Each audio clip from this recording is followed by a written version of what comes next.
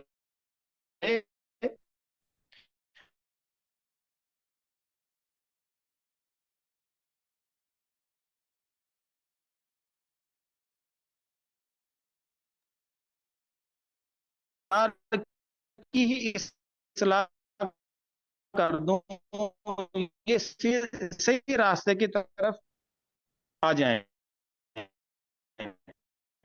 چنانچہ حضرات پر مرحلہ کچھ عرصہ اپنے والد صاحب کے زیر نگران صاحب رحمۃ اللہ علیہ آگرہ تشریف لے گئے تھے، اور یہ 908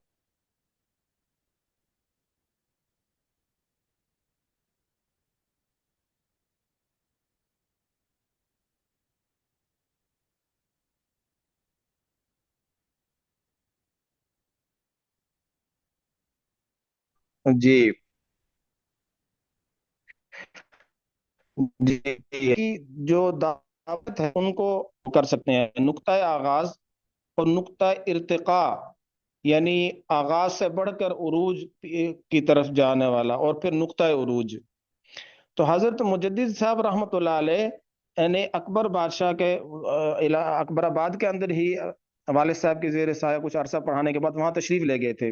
اکبر بادشاہ کے جو الہاد، یعنی کون سی ایسی دین کا ایسا شعبہ تھا جس کے اندر وہ اس نے تبدیلی کا، عقائد، اعمال، اخلاق، تصوف، ان ساری چیزوں کے اندر سرکاری ملاؤں کی سرپرستی پر، جو اللہ معاف فرمایا، جس طرح کہا جاتا ہے نبی پاک صلی اللہ تعالی علیہ وسلم سے سوال کیا گیا تھا کہ سب سے اچھے لوگ کون ہیں، تو آپ صلی اللہ علیہ وسلم نے فرمایا تھا کہ علماء حق مخلوق میں سب سے اچھے ہیں، اور علماء سو جو ہے وہ مخلوق کے اندر سب سے برے ہیں.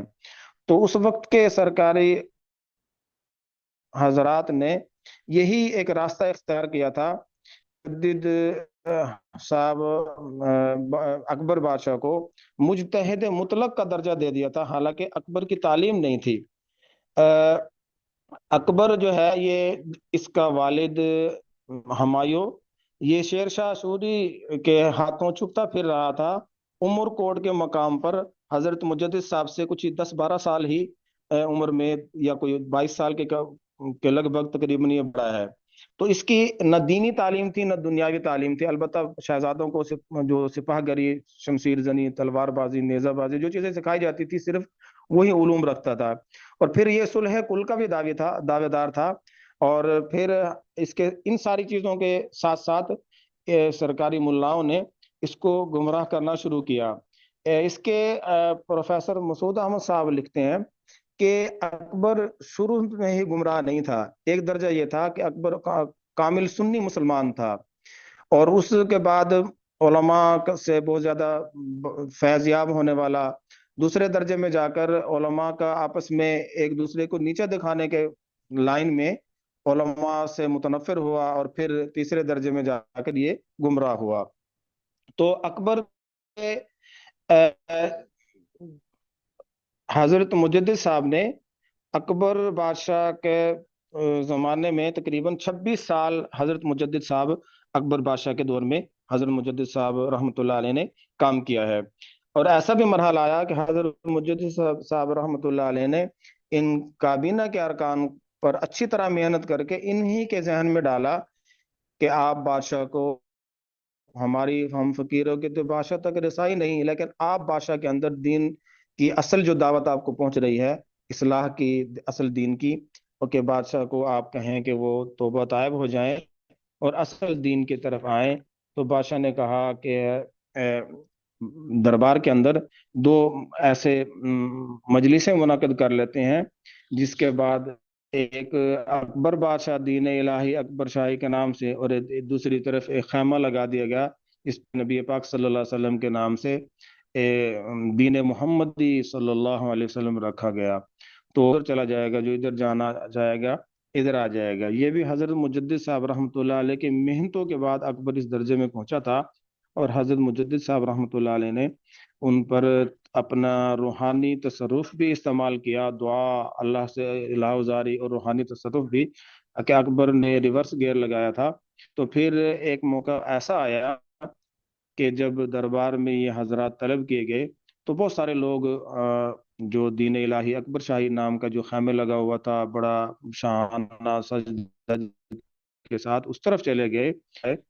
تو پھر اس کے بعد حضرت مجدد صاحب رحمۃ اللہ علیہ نے اپنے کسی خادم کو مرید کو کہا کہ یہ دین محمدی کا جو خیمہ ہے اس کے ارد آپ دائرہ لگا دیں، اور اس کے بادشاہ کے ساتھ کیا بننے والا ہے وہ خود ہی دیکھے گا، یہ حضرات نے لکھا ہے۔ تو پھر اللہ کی طرف سے ایسا یہ ہوا اور جکھڑ طوفان ایسا چلا جس سے بادشاہ کے اوپر یہ خیمے وغیرہ گرے، اور اس کے سر میں چوٹیں وغیرہ لگی، جو کچھ لگی جس سے وہ بیمار ہوا۔ تو اس کو یہ اندازہ ہو گیا کہ میں ناحق ہوں، اور اس کے بعد سے بادشاہ نے ریورس گیئر لگانا شروع کیا۔ تو حضرت مجدد صاحب رحمۃ اللہ نے تقریباً 26 سال اس اکبر ان حضرات پر محنت کی۔ اکبر بادشاہ مسلمان ہوا یا نہ ہوا اس بارے میں مختلف ہیں، لیکن حضرت مجدد صاحب رحمۃ اللہ علیہ اصول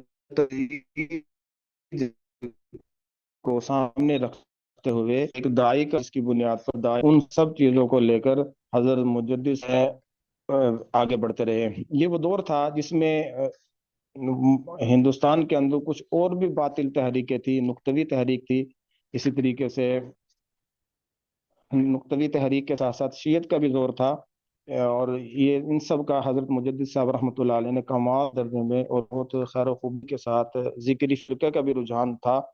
977 ہجری کے اندر یہ پیدا ہوا تھا، بلوچستان میں پھلی پھولی تھی، اٹک میں یہ اس کا بانی پیدا ہوا تھا، اور بعد میں اس کو یہ بہت زیادہ پھیل گئی تھی۔ فرقہ روشنائیہ تھا، صوفیات، یہ بھی مطلب غلر کے دین کے اندر تبدیلی کر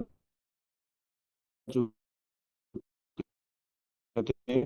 اس کا بانی بایزید علمی وحدت النبوہ، اسی طریقے سے تحریک مہد فتنہ انگیز یہ تحریک تھی، اس کے بانی سید محمد جون پوری تھے۔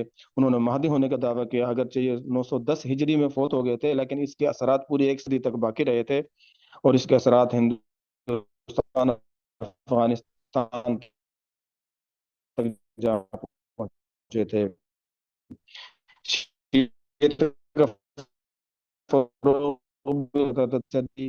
کے والی سلطنت اسماعیل سے، جو ایران سے شاہ اسماعیل صفی کو خوف سے بھاگ لا سفر علل ایران تبرہ کرنے کا اس نے حکم دے دیا تھا۔ ان ساری چیزوں کے سامنے، اور ادھر یورپ میں یہ تو ملکی سطح کی بات تھی، یورپ میں روایتی مذہب پر تنقید کا عالمی رجحان بڑھتا چلا جا رہا تھا۔ یہ وہی دور تھا جو لگ بھگ جس طرح حضرت زاہد دراشتی صاحب دامت برکاتہم نے حضرت شیخ نے لکھا ہے کہ یہ مارٹ پانا تھا کو بھی مجتہد مطلق دیا گیا تھا، اور آج جو ساحل سمندر تھا وہاں عیسائیوں کی جو جماعت تھی ان کو اپنے اس میں محل میں طلب کیا تھا، اور ان سے بھی نیا دین بنانے کے حوالے سے رہنمائی لی تھی۔ اصل اس کے جو بنیادی تھے ملا مبارک کے دونوں بیٹے فیضی اور ابو الفضل تھے، جنہوں نے اس بادشاہ کو محضر نامہ تیار کر کے اس کو دین سے برگشتہ اور گمراہ کرنے کی پوری کوشش کری۔ تو ان سب چیزوں کے مقابلے میں حضرت مجدد صاحب رحمۃ اللہ علیہ نے اتباع سنت پر زور دیا۔ آپ فرماتے ہیں اتباع سنت کے بغیر ریاضت چلہ کشی یہ بیکار ہے۔ مدار فضیلت کس چیز پر ہے؟ اتباع سنت پر ہے۔ اتباع سنت ہی سلوک و طریقت ہے۔ نفس کشی صرف اتباع سنت سے ہوتی ہے۔ درست عقیدہ یہ بنیادی فرض ہے، اور درست عقیدہ کا معیار کیا ہے شریعت ہے کہ شریعت کے مطابق عقیدہ ہوگا۔ اب حضرت فرماتے ہیں شریعت کیا ہے؟ شریعت کے 3 جز ہیں: علم، عمل اور اخلاص۔ جب یہ 3 چیزیں نہ ہوں تو شریعت نہیں بنے گی۔ شریعت تبھی ثابت ہوگی جب یہ تینوں چیزیں ہوں گی، پھر اللہ کی رضا حاصل ہوگی جو دنیا آخرت کی تمام سعادتوں کی سے بالا ہے۔ اور طریقت جو ہے یہ عین شریعت ہے۔ اس وقت کے جاہل صوفیہ نے یہ مشہور کر رکھا تھا کہ طریقت علیحدہ ہے اور شریعت علیحدہ ہے، جس طرح آج بھی جاہل صوفیہ یہ مشہور کرتے ہیں۔ حضرت نے فرمایا کہ صحت عقیدہ کے بغیر وجد و حال، جو صوفی کے حضرت کہتے ہیں وجد آ گیا، یہ حال، یہ عقیدہ، پھر ان کا اعتبار ہے عقیدہ کے بغیر۔ حضرت مجدد ایک دائی کی حیثیت سے جو اصول ہیں کہ خلق خدا پر شفقت اور خیر خواہی کا جذبہ، اس کو سامنے رکھ کر اس لیے کہ اصول تمام انبیاء کرام میں مشترکہ ہے کہ وہ دعوت دین میں ہو، یعنی بے لطف نرم گوئی کے ساتھ چوتھا اصول تدریج اور ترتیب کا خیال کرتے ہیں۔ تمام انبیاء کرام علیہ السلام نے توحید سے آغاز کیا ہے۔ آج بھی ہمیں توحید کے حوالے سے خدا تعالیٰ کی صفات جلیلہ سے آغاز کر کے توحید کی حقیقی تعلیم سے اپنی دعوت کو اجاگر کرنا چاہیے۔ اسی طریقے سے انبیاء علیہ السلام کا یہ بھی ایک اصول تھا کہ لوگوں کے پاس چل کر جایا کرتے تھے۔ تعلیم و تدریس کے ساتھ ساتھ اس سنت پر بھی عمل ہمیں کرنا چاہیے۔ اسی طریقے سے ترغیب و ترہیب کی بھی تلقین کی گئی ہے، موقع محل کا لحاظ رکھنے کی بھی تلقین کی گئی ہے، شرعی ممکنہ حد تک آسانی اور سہولت بھی فراہم کی جائے۔ اس کے ساتھ ساتھ دائی کے اوصاف میں سے یہ ہے کہ مخاطب کی ذہنی استعداد کا لحاظ رکھنے کی بھی تلقین کی گئی ہے، مخاطب کے مقام و مرتبہ کا لحاظ رکھنے کی تلقین کی گئی ہے، ایجاز و اختصار سے بھی کام ضرور لیا جائے، دائی جبر و اکرا سے اجتناب کرے، دائی خوش گفتار اور اجلا کردار حامل ہو۔ چونکہ دعوت کے بنیادی طور پر 3 ہی نکات ہے۔ دائی جب ان صفات کو اپنے گا، جس طرح کہ حضرت مجدد رحمۃ اللہ علیہ نے کمال حکمت اور بصیرت کے ساتھ ان تمام اصول کو اپنایا اور اس سے بڑھ کر بہت سارے کمال درجے کے اصولوں میں اپنایا، اور پھر دعوت کو انہی نبوی اور قرآنی الوحی جو اللہ کی طرف سے انبیاء علیہ السلام کو جو بتائے گئے، بالخصوص حضرت خاتم النبیین صلی اللہ علیہ وآلہ وسلم کو بتائے گئے اور سمجھائے گئے، ان پر اپنے آپ کو ڈال لے گا تو دعوت دینا آسان ہو جائے گا اور دعوت کے نتیجے میں کامیابی حاصل ہوگی۔ ایک بہت اہم ترین ضرورت کہ داعی کے ضروری ہے کہ وقت حاضر موجودہ اسباب کو داعی ضرور اختیار کرے، قرآن و سنت کے نہج اور اصول کے مطابق جن جن چیزوں کی شریعت اجازت دیتی ہے۔ اس طرح حضرت مجدد الفساری رحمۃ اللہ علیہ دین کے تمام شعبوں کے اندر اپنی خدمات فراہم کی، اور دین کو کابینہ پر محنت کرنے کے بعد ایک وقت آیا کہ اس میں دعوت کے رد عمل کے طور پر معاشرے سے اس کا الٹ بھی آتا ہے کہ انسان کو مشکل پریشانیاں جیسا کہ حضرت مجدد صاحب رحمۃ اللہ علیہ کو پیش آئی، تو جس کے بارے میں ڈاکٹر اقبال مرحوم رحمۃ اللہ علیہ بھی فرماتے ہیں کہ حضرت مجدد صاحب کو جہانگیر کے دربار میں، حضرت مجدد صاحب کی اصل جو کمال عروج درجے کی جو جہانگیر کے دربار میں جا کر حضرت نے احقاق حق ابطال باطل کا حضرت موسیٰ علیہ السلام کی سنت کے مطابق عمل کرنے کا موقع حضرت کو ملا، اور حضرت نے کمال درجے میں وہ اپنی دعوت و تبلیغ ادا کر کے دکھائی۔ کیونکہ اکبر بادشاہ کے زمانے سے ہی ایک اصول بن چکا تھا کہ بادشاہ کے دربار میں سجدہ جس کا نام زمین بوسی رکھا گیا تھا وہ کیا جاتا تھا۔ حضرت کے بارے میں پروپیگنڈا مشہور کیا۔ بادشاہ کا جو درباری وزیر اعظم تھا آصف، وہ اہل تشیع مسلک سے تعلق رکھتا تھا، اس نے بادشاہ کے کان بھرے تو بادشاہ نے حضرت کو طلب کیا۔ حضرت نے وہاں دربار میں حاضر ہوئے کچھ مریدین کے ساتھ، اور وہاں سجدہ تو اپنی جگہ، حضرت نے گردن میں خم نہ کی۔ بادشاہ نے عتاب کیا کہ آپ نے دربار کے جو آداب ہیں بادشاہ کے، اس پر آپ نے کیوں نہیں بجا لائے؟ حضرت مجدد صاحب رحمۃ اللہ نے فرمایا کہ میرا سر اللہ کی بارگاہ میں جھکنے کے لیے پیدا ہوا ہے، جس کے بنیاد پر حضرت مجدد صاحب رحمۃ اللہ علیہ کو قلعہ گوالیار کے اندر قید کر دیا گیا تھا، جہاں حضرت نے 1 سال اور سے کچھ زیادہ 2 سال کے لگ بھگ وقت گزارا اور اپنے اسی دعوت و تبلیغ کے کام میں لگے رہے۔ اور اس سے بہت پہلے حضرت مجدد صاحب رحمۃ اللہ علیہ تقریباً 7 سے 8 ممالک کا نام آتا ہے، یمن، شام، روم، کاشغر، ایران، تقریباً 7 سے 8 ممالک کے نام آتے ہیں۔ اس وقت کی متمدن دنیا کے اندر حضرت مجدد صاحب رحمۃ اللہ علیہ اپنے خلفاء حضرات کو بھیج چکے تھے، جن کو پورا کا پورا اپنے سامنے دین، چونکہ آپ مجدد صاحب رحمۃ اللہ علیہ نے پڑھایا تھا، ان کو عملاً تصوف کے ذریعے سکھلایا، اپنے مکاتب کے ذریعے سمجھایا اور بادشاہوں تک پیغام پہنچایا۔ پھر یہ سارے کا سارا ایک طرح سے حضرت مجدد صاحب رحمۃ اللہ علیہ اپنا پیغام پہنچانے کے بعد پھر حضرت مجدد صاحب رحمۃ اللہ علیہ تقریباً 63 سال کی عمر میں اللہ کو پیارے ہو گئے۔ یہ حضرت مجدد صاحب رحمۃ اللہ علیہ کی زندگی کا کچھ خطوط اور کچھ ان کے واقعات اور کچھ ایک خلاصہ تھا۔ اللہ پاک مجھے خاص طور پر اور تمام حضرات کو حضرت مجدد صاحب رحمۃ اللہ علیہ کے نقش قدم پر اور نبی پاک صلی اللہ علیہ وسلم کے نقش قدم پر چلائے، آمین۔ السلام علیکم ورحمۃ اللہ وبرکاتہ۔ وعلیکم جی السلام ورحمۃ اللہ۔ جی حضرات، کسی کے ذہن میں کوئی سوال ہو تو پوچھیے، فضل رحمان صاحب موجود ہیں۔ السلام علیکم حضرت۔ وعلیکم السلام ورحمۃ اللہ وبرکاتہ۔ حضرت ماشاء اللہ بہت کچھ ہمیں سیکھنے کا موقع ملا، بڑا اچھا آپ نے درس دیا ماشاء اللہ سے۔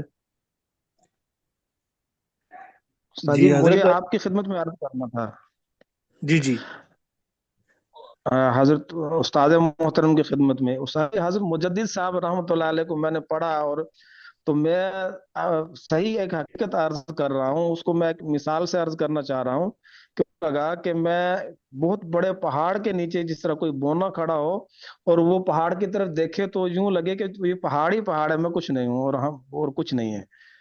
اتنی بڑی ان کی خدمات اور اتنی بڑی حضرت کی یہ داعیانہ صفات اور یہ محنت ہے۔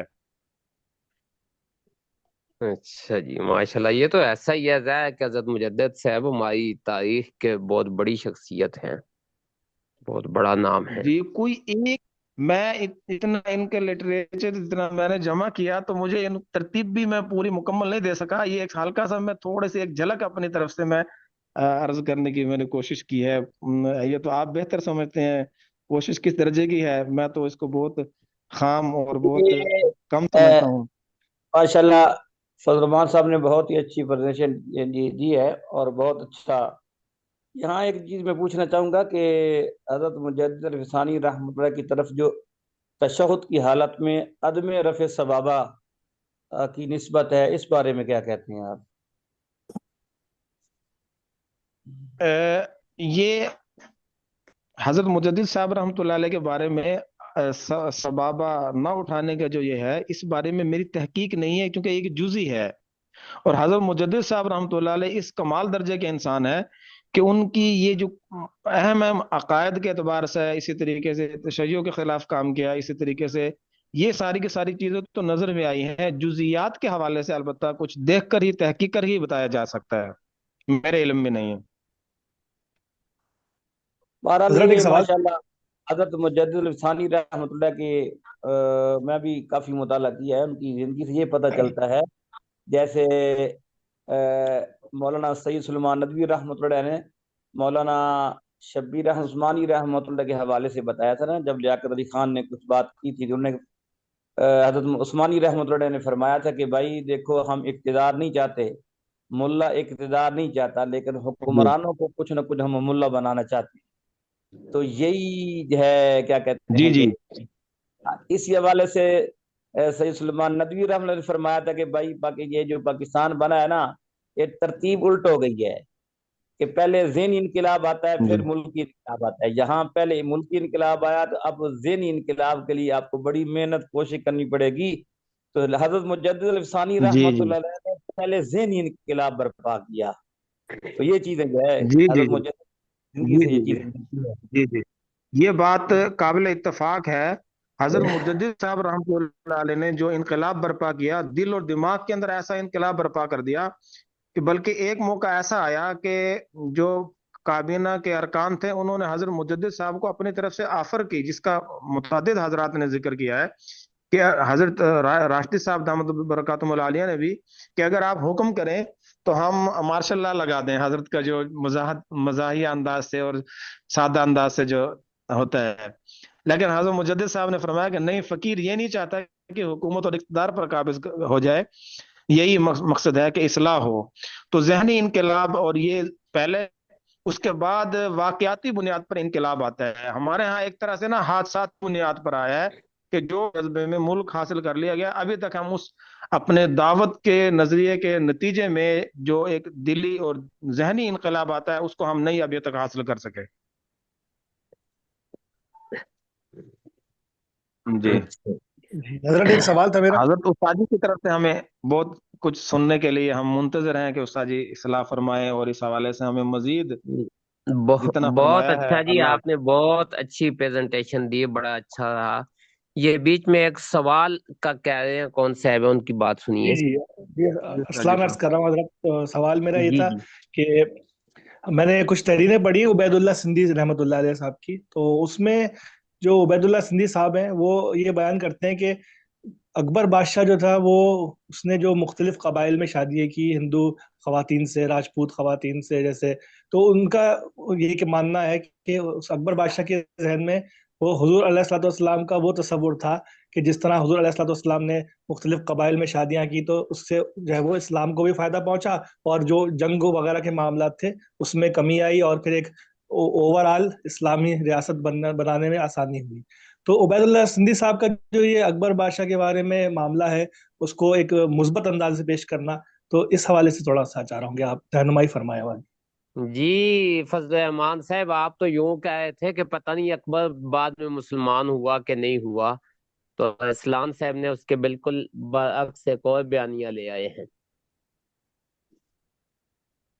جی حضرت استاد جی، اکبر کے اخیر وقت میں کلمہ پڑھنے کا ثبوت ملتا ہے. یہ اچھا، آخر کلمہ کا وقت میں ثبوت کلمہ کا ملتا ہے. ثبوت. لیکن جی جو سلام اللہ صاحب کہہ رہے ہیں نا، سلام جی اللہ جی صاحب یہ کہہ رہے ہیں کہ اکبر کے بارے میں جو مولانا سندھی کا نقطہ نظر ہے، آپ نے بھی حوالہ دیا ہے بیچ میں اس کتاب کا، علماء حق کے مجاہدانہ کارنامے.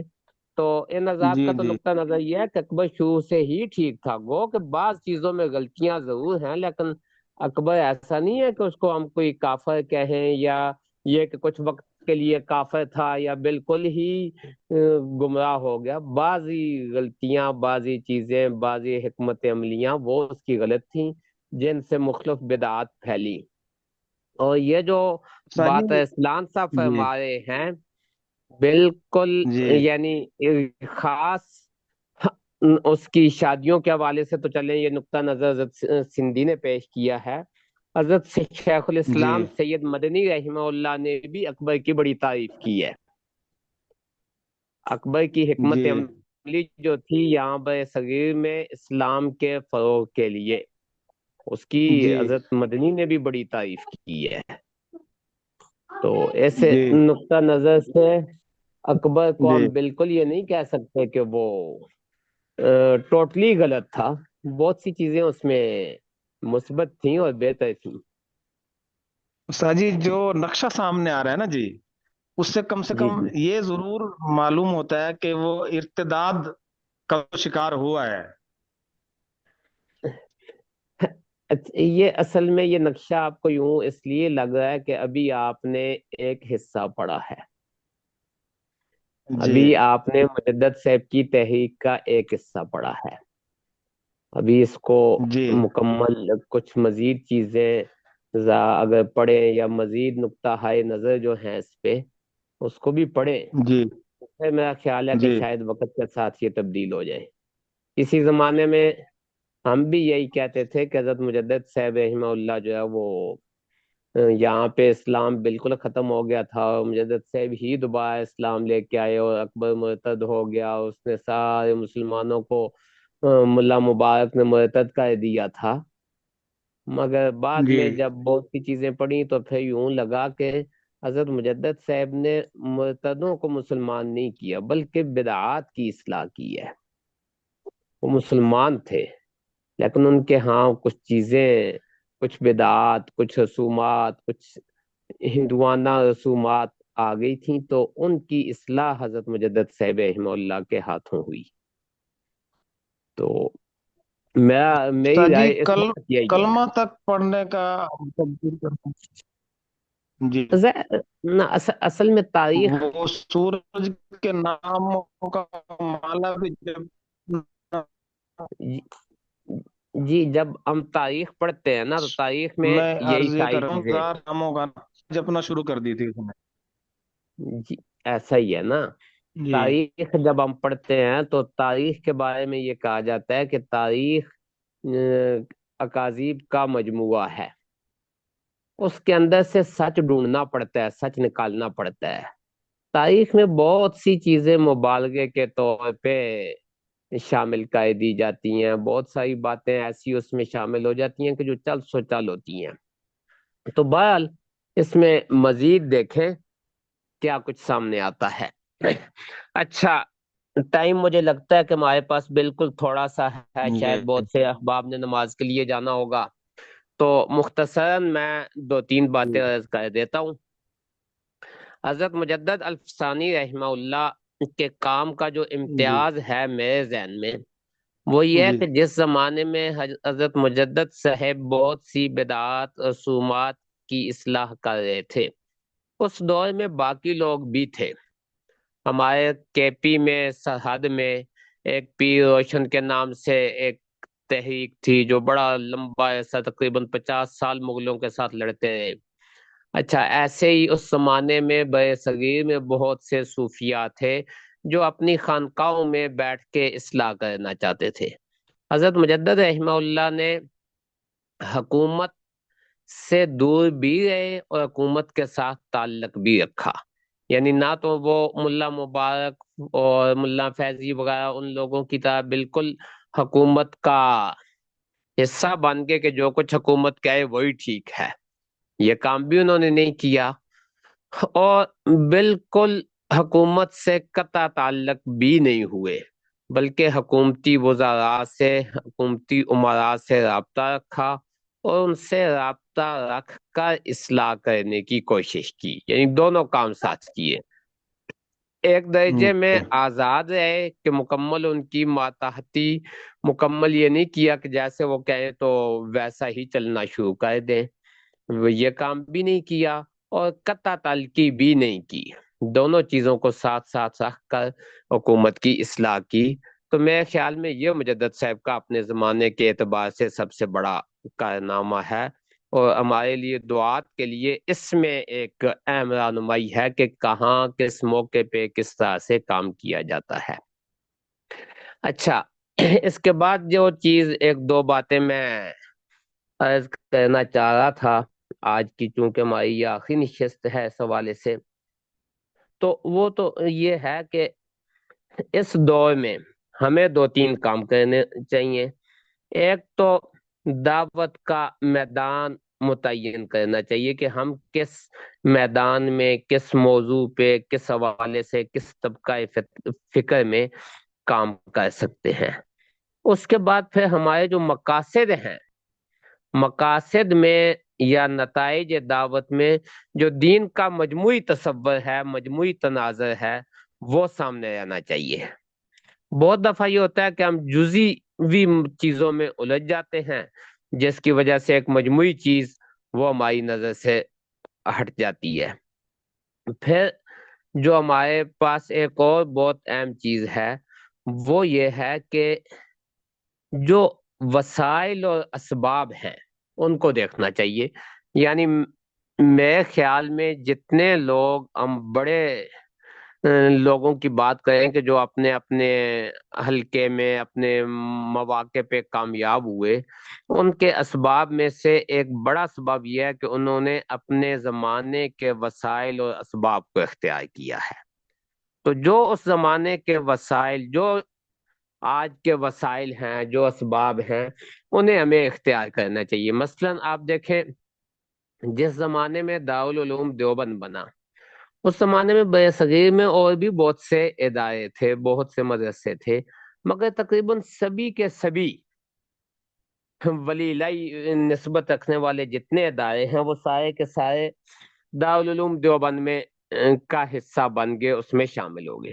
اب اس کے اسباب کو اگر ہم دیکھیں نا، تو ایک بڑا سبب یہ ہے کہ دارالعلوم دیوبند نے اپنے زمانے کا جو تعلیم کا جدید انتظام تھا، انتظامی سسٹم، اس کو اپنا لیا۔ دارالعلوم کے ابتدائی اساتذہ سائے وہ تھے کہ جو مختلف مواقع پہ جدید تعلیمی درسگاہوں میں پڑھا چکے تھے، ان کو یہ لے کے آئے اور اس جدید تعلیمی انتظامی سسٹم کو، تعلیمی سسٹم کو نہیں، تعلیمی تو انہوں نے اپنا ہی رکھا، لیکن انتظامی سسٹم انہوں نے اس زمانے میں جو جدید تھا اسے اپنا لیا، یعنی اجتماعی نظم، امتحانات، یہ وہ اس طرح کا سلسلہ، جس کا نتیجہ یہ ہوا کہ آہستہ آہستہ سارے مدارس ان کے ساتھ جڑ گئے۔ اس کے بعد بھی ہم دیکھیں تو جو شخصیات زیادہ کامیاب ہوئیں، ان کے اسباب میں سے ایک بڑا سبب یہ ہے کہ انہوں نے اپنے زمانے کے جو وسائل ہیں ان کو اختیار کیا ہے اور انہیں اختیار کر کے آگے بڑھے۔ تو اس نقطہ نظر سے میرے خیال میں آج کے دور میں جو دائی ہیں، انہیں جو اس وقت کے وسائل، جو اسباب ہیں، جو مختلف چیزیں چل رہی ہیں، جدید میڈیا ہے، اس کے مختلف ذریعے ہیں، تو انہیں اختیار کرنا چاہیے، انہیں بالکل ایک طرف چھوڑ کے آگے نہیں بڑھنا چاہیے۔ تو یہ تو دعوت کے حوالے سے تھا۔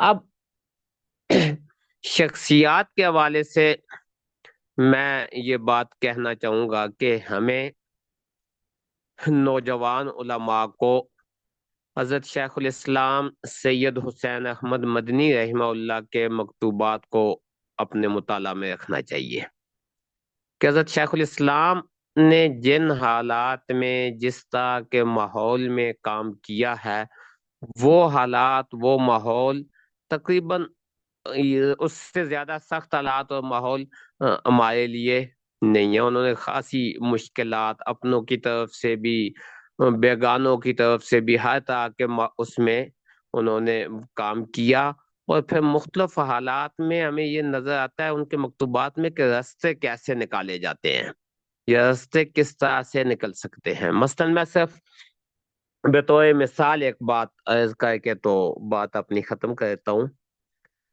حضرت شیخ الاسلام سے سوال ہوا، شیخ الاسلام سید حسین احمد مدنی رحمہ اللہ، ان سے یہ سوال ہوا کہ کیا بینک سے میں پیسے رکھے ہیں ایک صاحب نے، اور اب وہ ان پیسوں پہ جو ملنے والا اسے پرافٹ ہے، سود ہے، اس کو وہ نہیں لینا چاہتا، اسے وہ چھوڑنا چاہتا ہے۔ وہ لمبا سوال ہے۔ تو اس کے جواب میں حضرت شیخ الاسلام نے جواب جو لکھا، تو اس میں انہوں نے ایک بات یہ لکھی کہ اس نے یہ غلطی کی ہے کہ غیر مسلموں کے بینک میں پیسے رکھے ہیں، اسے مسلمانوں کے بینک میں رکھنا چاہیے تھے۔ اچھا، دوسری بات حضرت نے یہ کہی کہ اب جب اس نے وہاں پیسے رکھ دیے، اس کے اوپر اسے کچھ مل رہا ہے، تو اسے چھوڑنا نہیں چاہیے، اسے وہ لے، اور لے کے مسلمانوں کے قومی مفاد میں خرچ کر دے۔ اگر اسے وہاں چھوڑے گا تو چھوڑنے کا مطلب یہ ہے کہ وہ ہندوؤں کے ساتھ مالی مدد کر رہا ہے۔ ظاہر ہے کہ جو اس پہ پرافٹ بن رہا ہے، جو کچھ ہے، وہ نہیں لے گا تو بینک لے گا، اور بینک کے جو مالکان ہیں وہ اس سے نفع اٹھائیں گے۔ تو یہ اب ایک مسئلے کے اندر سے، یعنی بظاہر تو ہمیں یہ لگ رہا ہے کہ سود اور سود کے اوپر جو وعیدے ہیں وہ ساری اپنی جگہ موجود ہیں، لیکن حضرت شیخ الاسلام اس سے یہ ایک دوسرا راستہ اس کو دکھانا چاہ رہے ہیں کہ ایک طرف تو سود ہے، دوسری طرف یہ کہ تم اس سود سے دشمن کی مدد کر رہے ہو، تو ایسا نہ کرو کہ دشمن کی مزید مدد ہو۔ تو میرے خیال میں اس حوالے سے ہمیں یہ جو حضرت شیخ الاسلام کے مکتوبات ہیں انہیں اپنے مطالعہ میں رکھنا چاہیے کہ حضرت شیخ الاسلام نے مختلف مواقع پہ مختلف سوالوں کے جواب کس طرح سے دیے، کیسے دیے، یہ ہمارے لیے بڑا مفید رہے گا۔ اور شیخ الاسلام کے ساتھ جو ہمارے بر صغیر کے مختلف دیگر بزرگ ہیں، ان کی سوانح عمریاں یہ بھی ہمارے مطالعہ میں رہنی چاہیے، یعنی حضرت تھانوی رحمہ اللہ، حضرت مولانا عبید اللہ سندھی رحمہ اللہ، حضرت مولانا الیاس، شاہ عبد القادر صاحب، شاہ عبد الرحیم رائے پوری، ان کے ساتھ پھر کچھ جدید لوگ جیسے مولانا مودودی، ڈاکٹر اسرار احمد، ڈاکٹر طے القادری صاحب، یہ سارے لوگ ان کی سوانح عمریاں کہ انہوں نے کس طرح سے، یعنی دیکھیں ڈاکٹر اسرار بالکل ایک بنیاد سے اٹھے اور ایک بہت بڑا حلقہ بنا لیا، حالانکہ پہلے سے ان کا کوئی ایسا تعارف نہیں ہے، کوئی حلقہ نہیں ہے، یا ڈاکٹر طے القادری صاحب ہیں، کوئی حلقہ پہلے سے موجود نہیں اور ایک بڑا حلقہ بنایا ہے، یہی حال سید مودودی کا ہے۔ تو ان لوگوں کے حالات زندگی، ان کی سوانح اور پھر کام میں جو ان کی حکمت عملی ہے، اس کو ہمیں مطالعہ کرنا چاہیے، اس سے ہمیں بہت ساری نئی چیزیں، بہت سی رہنمائی ملے گی کہ کس طرح سے کیسے ہم آگے بڑھ سکتے ہیں۔ تو یہ تو دو چار باتیں اس حوالے سے میں نے عرض کر دی۔ باقی یہ ہے کہ کلاس کو جیسا ہونا چاہیے تھا ویسا تو نہ ہوئی ہے، نہ میں نے اس طرح کی اتنی محنت اور توجہ کی، اور آپ حضرات نے اپنی طرف سے کوشش تو کی ہے، لیکن ظاہر کہ جب میری طرف سے اتنی اس کا مناسب رہنمائی اور وہ نہیں تھی تو پھر اس طرح سے نہیں ہو سکی، جس پہ تمام حضرات سے معذرت۔ اللہ کہے کہ آئندہ سالوں میں ہم اسے مزید بہتر بنا سکیں، بہتر چلا سکیں۔ تو اب آپ حضرات میں سے کوئی کچھ کہنا چاہے تو اسے اجازت ہے جی۔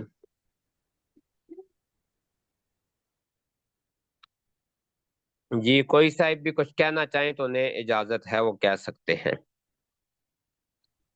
السلام علیکم ورحمۃ اللہ۔ جی وعلیکم السلام۔ محمد الیاس عرض کر رہا ہوں جی جی سر جی، اس طرح کریں کہ نماز کا وقت ہو گیا جی، تو نماز کے بعد اگر 10-15 منٹ دوبارہ کلاس اگر کر لیں تو۔ اچھا، اگر آپ حضرات چاہیں تو ٹھیک ہے، وغیرہ میری طرف سے تو اب کلاس ختم ہے نا، اگر آپ حضرات چاہیں تو ٹھیک ہے، باقی میں اس کے بعد میں آ جاؤں باقی گا۔ ساتھی اگر رہنمائی فرمائیں تو۔